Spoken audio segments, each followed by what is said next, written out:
ব্রাহ্মণবাড়িয়ার তিতাস গ্যাস ফিল্ডে নতুন একটি কূপ খনন কাজ শুরু করেছে Bangladesh gas fields company limited কর্তৃপক্ষ। দুপুরে ব্রাহ্মণবাড়িয়া সদর উপজেলার সুহিলপুরে তিতাস গ্যাস ফিল্ডের লোকেশন সিতে নতুন ২৮ নম্বর কূপের খনন কাজের উদ্বোধন করেন পেট্রো বাংলার পরিচালক মোহাম্মদ শোয়েব। কূপটির খনন শেষে প্রতিদিন অন্তত ১৫ মিলিয়ন ঘনফুট গ্যাস জাতীয় গ্রিডে যুক্ত হবে বলে আশা করছেন প্রকল্প সংশ্লিষ্টরা।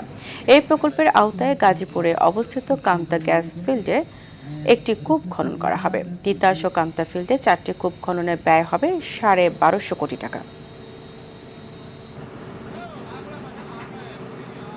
প্রোডাকশন ছিল প্রায় ৪৪০ মিলিয়ন, সেখান থেকে এখন প্রায় ৪৮৮ মিলিয়নে উন্নীত হয়েছে কম্প্রেসর এবং হবিগঞ্জ ৫ প্রোডাকশনে আসার পর।